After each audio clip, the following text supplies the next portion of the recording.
In the history of the world, there have been wars.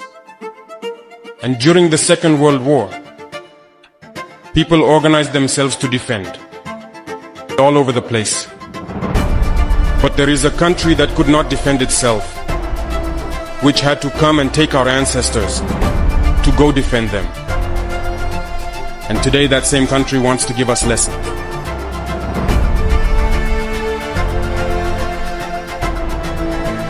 The pot calling the kettle black. Burkina Faso doesn't make headlines, and maybe that's intentional.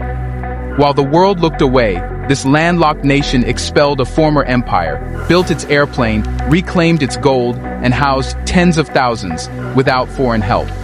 These aren't just amazing facts. They're warnings to a global system that never expected Africa to stand on its own. And today we are talking about 10 most shocking, unbelievable, and utterly real facts about Burkina Faso. And once you've seen them, you'll never look at Africa the same way again. Let's get started.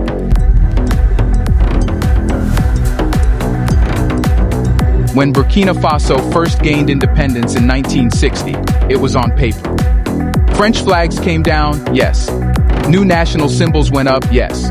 But what didn't change was the control. The language stayed French. The currency stayed French. The military relied on French advisors. Even most laws remained copied from Paris. It was independence in name only.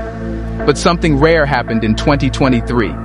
Something so bold, so fast, and so complete that it left even seasoned diplomats scrambling for words. Burkina Faso, without fanfare or ceremony, declared independence again. Not by issuing a speech or passing a symbolic resolution, but by kicking France out in real time. It started with a letter, a single-page notification sent to the Élysée Palace in Paris. All French troops must leave Burkinabe territory within 72 hours. This wasn't a press release. It was an eviction notice. No joint meetings, no compromise tables, no behind-the-scenes bargaining. French soldiers based at Camboinsen were told to prepare for immediate departure. Logistics officers from Burkina Faso's military were ordered to supervise their withdrawal, not as hosts, but as sovereigns reasserting control. Within hours, the French ambassador was also expelled.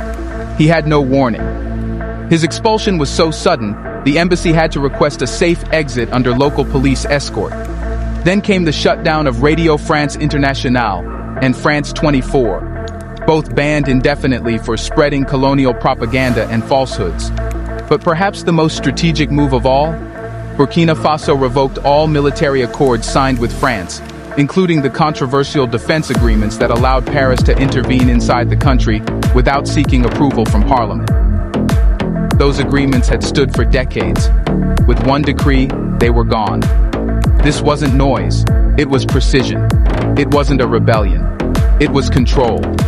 And France, for once, could do nothing. Analysts across the Sahel called it the fastest full-scale severing of neo-colonial ties ever recorded in Francophone Africa. Most regional coups still retain France for technical assistance. Not here. Burkina Faso didn't just change direction, it cut the steering wheel loose. The question is, why? Why would a nation surrounded by enemies, internally unstable, and economically vulnerable risk cutting off its most powerful patron? Because it had already done it once and paid the price for trusting the outcome. In the 1980s, under the revolutionary leadership of Thomas Sankara, Burkina Faso took a similar stand.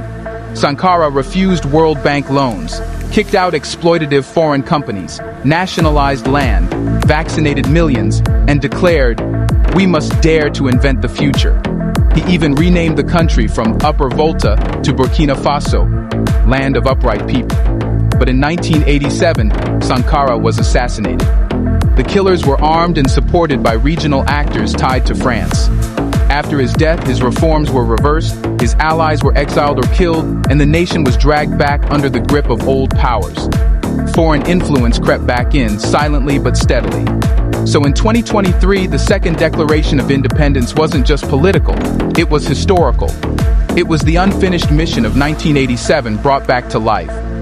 This time, however, there would be no compromise, no figurehead, no slow infiltration. The message was simple. We've seen what you do when we ask nicely. Now we're acting. And the reaction? Silence. France had no immediate replacement strategy. ECOWAS, normally quick to condemn, stayed muted.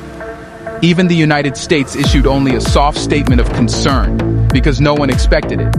No one had a plan B. This was not a coup, not a rebellion. It was a redefinition of the relationship between a small African state and the former empire that once dominated it. But the most shocking part?